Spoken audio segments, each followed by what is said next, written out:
Oh hey y'all, welcome back. So today I'm going to show you my top 5 favorites for the month of November, but I got a comment recently on YouTube saying you should do your 5 best looking versus your 5 struggling plants. I think it's from Catherine. Thank you for the suggestion. I really love that idea. I think it reflects reality of caring for plants, so it's very relatable. I totally get that. So thank you for that.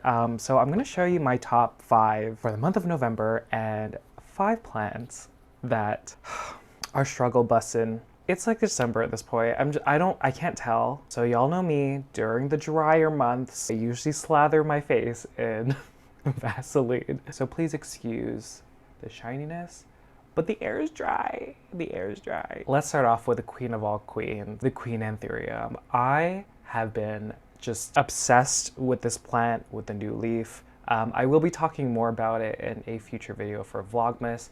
If y'all didn't know, I'm posting every day for the month of December, but I just couldn't help myself and show y'all what, she looks like. She looks the same.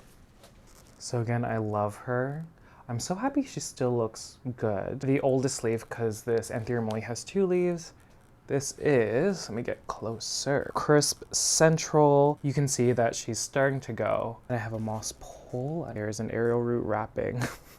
Oh, I think I knew that this root existed. Wow, look at that. And then on the flip side, right over here, she's latching out.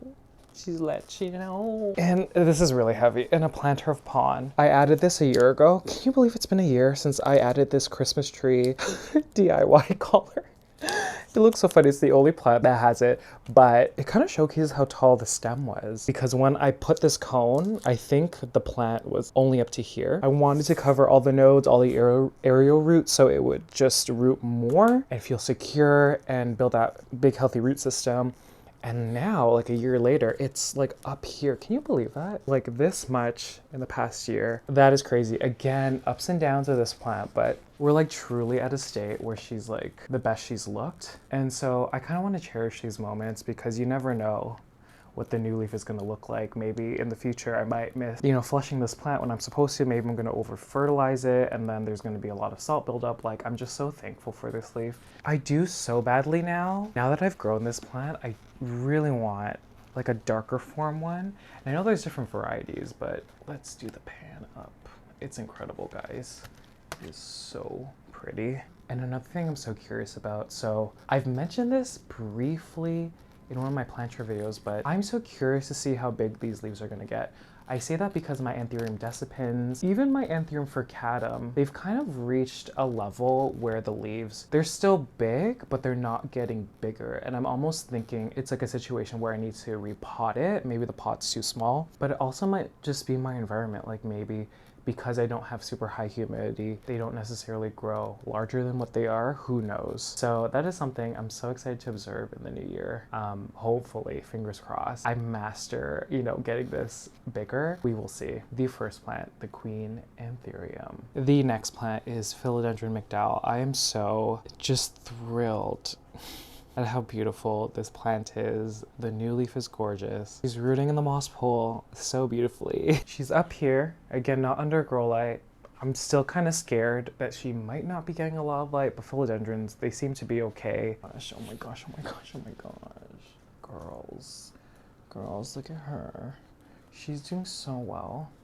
Okay, this is the new leaf, and she's finally starting to harden off. I am just so obsessed. My favorite part is when these leaves start looking like pillows or cushions or whatever. They look so good. They look so good, guys. But again, it's gonna be so interesting to see how she roots in this moss pole. Yes, I know, the crawling plants, but look at that root. There's more. I don't know if y'all can see anything, but there's more. Yeah, I mean, she's beautiful, she's gorgeous. And I'm really trying my best not to keep the pod moist. I've mentioned this before, but depending where your reservoir is and if it's touching like a layer of LECA versus like wicks, or if it's like pond, like obviously there's different levels of like wetness. And I find philodendrons, and I'm seeing it with my Luxurians, when the roots are too wet, regardless if there's like a lot of air around them, you see yellowing on the edges of the leaves. And I don't think, I've been careful with this one. I don't think this one has it, or has a lot. Maybe this one with the hole. This one was also sun damaged during the summer. One of my theories is because pond does a really good job at keeping itself as a substrate moist at all times, and it doesn't dry out as fast as LECA and aeroid mix, I have to be a little bit more careful when it comes to watering this plant, especially because she's on a moss pole. So I'm just trying to make sure that the moss is like moist but not wet. Same thing as the substrate. I'm not even filling, oh my gosh, I'm not even filling this indicator to maximum.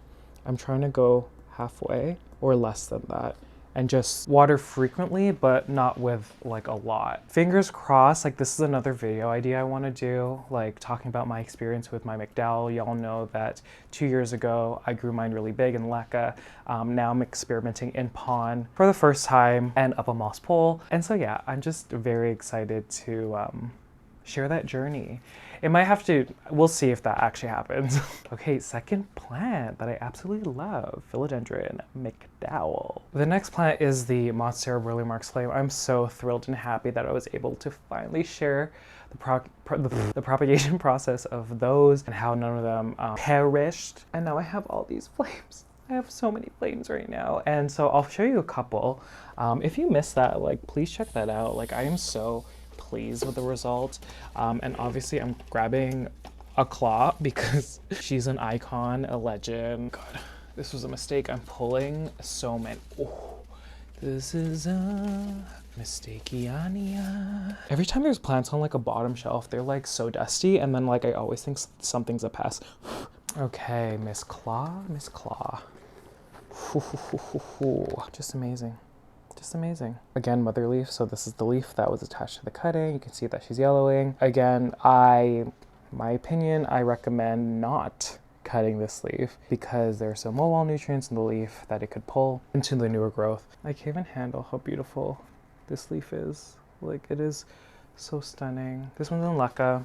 And I've been debating if I wanted to feed it with the full strength of nutrient solution and not dilute it, because I've just been diluting in half for the past, like, I guess, ever since I propagated it. I might. So that is her. Okay, so that's one. Let's show one in pond. So this one is one of the more mature, I guess it's not mature, but like it has 2 fenestrations. Boom, everyone, boom. I like can't handle this. What? This is crazy. So Unleashes Upon, mother leaf here. And yeah, I just love how these plants look, how they feel, the fenestrations. I really, like, as a goal, I really want these plants to mature. Right now, I'm not planning to sell them. I really want to watch them grow because, to be honest, like, I haven't had a super mature one. Like, sure, mine grew tall, and that's what I showed in the whole, like, initial chop in that video, but I still want bigger leaves. I want more fenestrations. I want the stems, like, I want everything to be, like, healthy and mature and big, and so I am so excited to watch 9 of these grow. Oh, it's so exciting. Are y'all excited? Are y'all excited? Okay, third plant, Monstera Burle Marx Flame. My Q&A that I posted about a week ago, I talked about, well, someone asked me, what are your favorite, or what plants are you currently in love with or obsessed with? I'm forgetting the question. I said Burle Marx Flames, but I also said Philodendron Strawberry Shake, and I'm talking about the one that I put into a bucket of LECA close to a year ago, I think, and it was like 3 cuttings, it might have been 3, with the goal to grow these up a moss pole. The moss pole situation did not work. Now that they're longer, I think I might put it on a big one and just kind of like hug them. I guess hug them, tie them to the moss pole. But yeah, she's, I mean, I'm looking at one of the stems now. I'm like, you're actually pretty long. Like, seriously, they're going off. So here it is. So we have, like, I want to say these are leaning to more green specimens. But like, look at the new leaf growth. For some reason, like, transition to fall and winter. So that's the first leaf that's new. Then we have this one, beautiful. And then there's one over here. Like, she's going off. So those are the 3. I think there's a 4th one actually, now that I'm looking. Oh yeah, and then the 4th one has this beautiful half moon leaf. Look at that, isn't that amazing? I'm just, again, look at the stems. They're so tall. Can you see the stems? And so, you know, my mistake for putting this tiny moss pole, I'm kind of like, I'm so hesitant because I don't want to disturb anything, because I said in my Q&A video that I find that strawberry shakes, there's a bit of a lag between potting it up into like a new substrate or just like repotting in general, and like when they'll push out new leaves and at a faster rate. I have found with the strawberry shakes that they need to build that root system so much before they're rapid, and like we're at that stage right now. It is crazy. I think they just like need to feel secure in where they are. In the past, I've always grown my strawberry shakes under grow lights for 14 hours a day. Close to a year ago, I want to say six months to a year, I put it against my south-facing window. That was a big, fat mistake because she didn't do a thing. There was actually some root death. I don't think I said that here. And so I decided to move it right under a grow light, build that root system. I have since moved her slightly like further away. So she's on the floor now, but getting grow lights from two sides. So not getting quite like 1,000-foot candles, for example, maybe like 500. But for 14 hours a day. I wonder if the roots, oh gosh, it's gonna be so messy, y'all. Oh honey, we are good. And she's dripping everywhere, so we're gonna put her back. Honey, that was what I was talking about. Building that root system, feeling secure. It's interesting with Philodendron strawberry shakes because I've had smaller planters of them living in LECA in the past, and I have experienced like a little bit of like root death when they sit in the reservoir for too long. So I'm gonna keep an eye on it. I'm changing my nutrient solution in the coming week, so I'll feel how the roots are. I'll take off anything that's dead. It's okay, and like this is another thing that people don't understand. It's okay to see root death. Just as long as it's not like the entire root system. It's inevitable for plants to lose roots if there's multiple. It's kind of the same with like foliage. Like that oldest leaf is gonna go eventually. It's just the way how plants are. So anyhow, just as long as it's not the complete rot situation. And again, I like to wait and see. I like to monitor. I don't like panicking about these things because again, plants are so resilient if you give it the right conditions. And obviously she's doing fantastic. So yeah, I think this is like a good specimen because there is a chance that she might push out like super variegated leaves. Like there's one back here that's kind of the newer ones, whereas like the older leaves before that were like fully green. So like, I mean, you never know, but it doesn't happen often, but there's always a chance. And I'd rather that because obviously green on a plant, more green on a plant, you know, the plant can generate more energy. And yeah, so fourth plant, Philodendron strawberry shake. So we've done Anthurium, we've done 2 Monsteras, we've done a Philodendron. Let's do a Hoya as the final and 5th plant that I absolutely love, and it's no surprise to y'all that it's the Hoya Mathilde, the splashy variety. I'm just so happy with it. I don't remember the last time I showed y'all the splashy one, but dear lordy, it's just so silver. It's so silver. Look at this, it is so silver.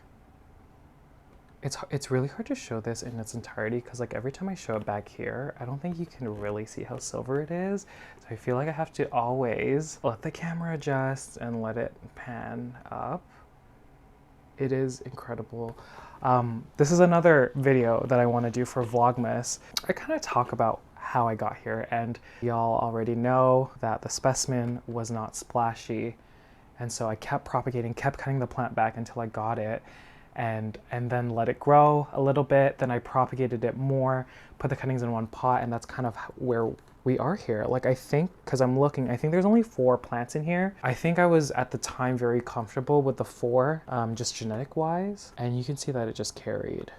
Like it really, really did. And it's so beautiful. So again, I am trying to preserve the silver, like super silver on this Mathilde splash. And you'll see some like more like green leaves here, but like after looking at the entire vine, you kind of see that all the other leaves and plants, like they're super silver. So not getting too excited and like not cutting it down completely, but so beautiful. It loses a pond. This indicator keeps getting stuck, but I'm just checking the water. Okay, whew, because I think the last time she was dry. I didn't know because the indicator was telling me that it was full when it wasn't. And I was worried because when I picked it up, I was like, oh, you're not that heavy. Oh, look at this. Can you see me? Oh my gosh. The 5th plant, Hoya Mathilde Splash. Okay, now we're gonna move into plants that are not doing well. And we're sticking with 5, just so it's like 5 good, 5 bad. Oh, one that I'm very sad about, because this one's more recent and I didn't realize it was doing so poorly. I think it's not going to make a comeback, but it's the Anthurium Forgetii crossed with Luxurians. It was a seedling that I got from the Botanical Expo, and I don't know, I was just looking at it and I was like, the leaves are browning really quickly. She was living in a pond. She was actually living with the rest of my baby Anthuriums on this shelf. She was kind of just like at the back corner, so I didn't necessarily notice. Plus, y'all can see these Monstera leaves block the view a little bit. All the other ones were fine, but it's Forgetii Lux. So she's like non-existent. She's non-existent. So I put her in moss because when there's no leaves at all, sorry, I'm just like kind of trying to peel to see if there's anything happening here. Also taking this opportunity to feel the moss. It's not as like wet as I want it. I'm just gonna pull it out. But do you see how the roots weren't terrible? Like I'm feeling them now and they feel actually pretty hydrated. You can see them through here. I'm not gonna pull it out completely. I thought it was just superficial, but it's actually like kind of wrapped in the moss, so I don't want to touch it. There are some nodes that potentially new growth can come out, but who knows. I know it's brown, it's not squishy or anything. I definitely have to wet this after. Again, this is like a new like thing that I saw like in the past week or two. What do I plan to do? Clearly I'm doing a bad job at keeping the moss wet. You can see that she's not bone dry, like there's tons of condensation, but I do want it to be a touch more moist. Keeping this layer of cling wrap on, and it's under a grow light. It's probably getting like 500 to 1,000 foot candles. Kind of want it to be like higher or closer to a grow light, just because like grow lights do give off heat, and because it's December now, it's more important to have more heat around like really young and rehabbing plants. So maybe I'll move her after I wet it. I did have a similar situation with my dark Crystallinum. I don't know if y'all remember that. She made like a brief appearance and then I knocked her over, broke the leaf. She didn't bounce back after that and then she died. It was kind of like this, so I don't know. I'm gonna try my very best to keep an eye on it. Oh, Forgetii Lux, like those two Anthuriums are just so stunning. So I don't know, hopefully we'll make a bounce back. I mean, I said I'm pretty sure this is gonna die, but who knows? Okay, I'm gonna change my mindset. Let's be more hopeful. We're gonna have a good 2024. Okay, the second plant is my air plant. I know, it's been MIA for so long. And the reason is because, again, a big part of, taking care of plants is like knowing what kind of plant parent you are. And I know that I'm gonna look at plants that are just like in front of me. So this whole shelf that y'all can't see, let me see if I can pivot. This shelf is right by the door. So I pass by that multiple times a day. So even though I'm not doing plant care, I can just glance and take a look to see if there's anything that I need to check on. Spots like this new shelf, and like, I mean, I know I did this, but I didn't realize how much I would ignore this shelf here. Half of it's the Burle Marx Flames, and I said in my Patreon video, separate to like the YouTube video I did on them, I did neglect them for like the past month. Anyhow, this air plant was at the very bottom before I moved the shelf and not doing well. Oh, you can tell? Okay. So again, this is my very first air plant. I am no expert. I know nothing. I literally know nothing about air plants. However, when I bought it, it's beautiful. But see, this can deceive you. This can deceive you. She's not doing well. And also, side note, people sometimes trust too much what a plant looks like. And y'all know me, I'm always like, touch your plants. So my point, when I bought this plant, because I didn't know what it was supposed to feel like when it was healthy and hydrated, the first like month to 3 months, I was like touching this plant. Every time I would do the soaks in water, I would feel it like the day after, 2 days after, see how hydrated it felt, and just observe the differences, because then you could compare when like perhaps you have a situation like this, where you're like, it looks from afar, okay, but it's hard to show, but there's definitely wrinkling. Feeling all of these, I know, oh, it is so dehydrated. It is so dehydrated. I have a feeling that like if I water this or dunk it, it might yellow. I don't know, we'll see. I was so good in the first 3 months. I was so good. But the last 2, it's been ignored. And really, I just want to show this as an example because I know this one isn't doing well, even though, you know, she's not necessarily yellow. And she is still like, you know, pretty, I don't know if you could hear, it's so dry. I love how a piece just flew off of it.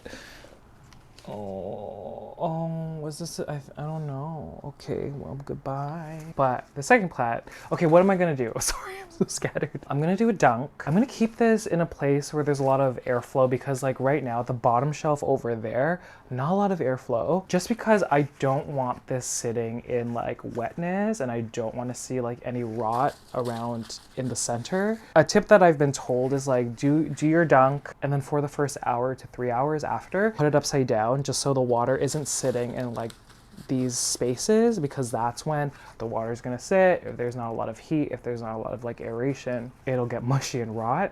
That's what I was doing before. I was like dunking it, then putting it like this, and then flipping it over.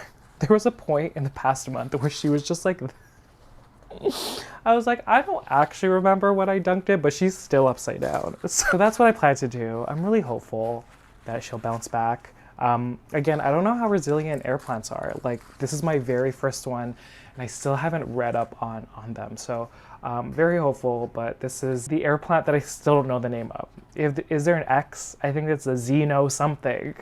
Okay, the third one, I have been angry at myself and sad and frustrated. Like, all the negative emotions about, because like this was my favorite Anthurium. It is the Anthurium Ace of Spades Tezula dark form crossed with Magnificum. It's the dark one. Now, she looks rough. This is what happened. I firmly believe I over-fertilized it, and I'll explain it when I show it, but I have learned this year, because y'all know that I'm very new to young Anthurium. They're so sensitive to over-fertilization, like incredibly sensitive. Like, let me give you a comparison. Like, if you take a Hoya cutting and you blast it with nutrients, or Philodendron or Monstera cutting, or like a small plant, in my experience, just based on, you know, propagating and growing these plants through the years, they don't act up as much. Like, you might see some like crisping on the edges, but Anthuriums, when they're young, they get so mad. Anyhow, I really debated if I want to show this, because like ultimately I was so angry at myself and how I was taking care of it that like I felt like I was gonna feel sad like showing it. But this is real life. And I feel like people can relate, because if you have a plant that you absolutely love and it just goes south and it was because something you did, then it kind of, I don't know, I'm emotional, so like it affected me. So this is the story. I'm so sorry. I'm so sorry. I feel like everything's a bug, because this one's on the floor. Well, not the floor, the bottom shelf over here. Everything's dusty. Everything's dusty. So, oh my gosh, can Future Kevin put in a picture of like when she was in her prime? Is this a video? Okay, so now this is her now. These are the 2 leaves that I showed you in that reel. So they faded to a green. I usually see this happen when she's working on a new leaf, and then obviously through time, and also depending on the light with certain Anthuriums. And then she pushed out this leaf. And I was like, I don't know what is happening here. Do you see this? One characteristic that I tend to see if you over-fertilize an Anthurium, the veining gets really thick because you're overfeeding it. So, not great. Then I broke the leaf, the new leaf that was coming, so that stem was gone. Do you see this? It's over here. Let's see, where is it this? It looks like there's 2. Like, what? Do you see that? There's like 2 things. I can't even tell which one. It looks like I broke this one. I don't know what this was. Because I broke like the main growth point, she started pushing out this new leaf that isn't part of like the top part of growth. Like, it's coming from a different node from under the pond of the same plant. And you can see also like it's starting to like just branch. Like, do you see that over here where my finger is? So, I don't know. It's tough. I don't know what's happening. I don't know what's happening.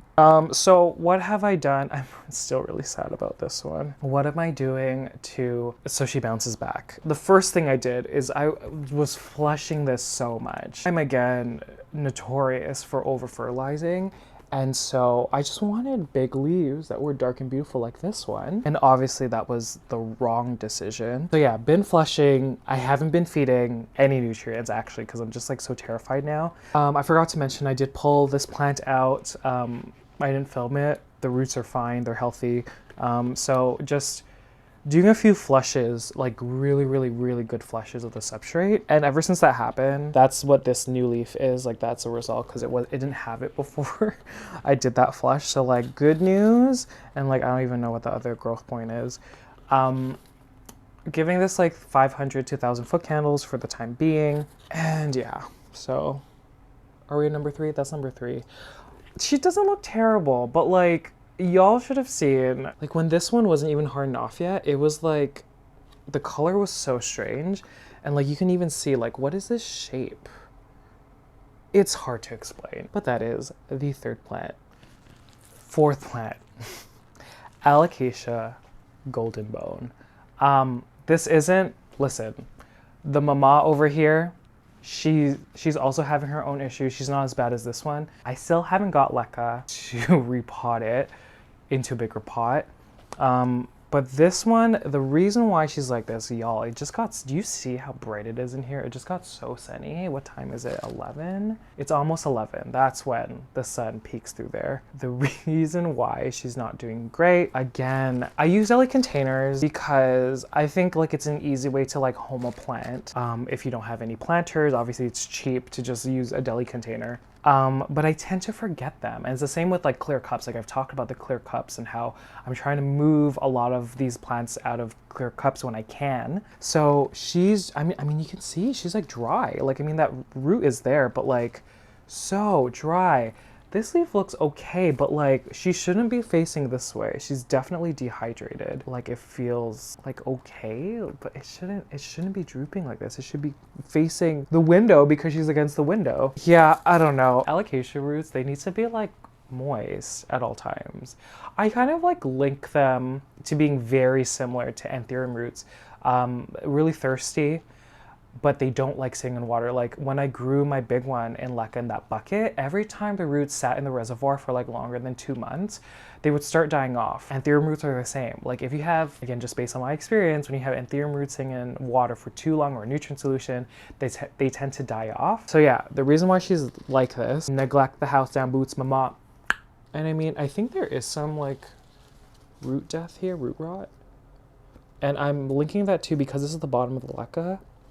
I might have like dried it out and then I wet it again. And because the roots that at the bottom were already super dry, they rotted. Thankfully, it's a bigger stalk, so she did root from elsewhere, but that's my theory of why, where are they? These roots down here are dead. What else?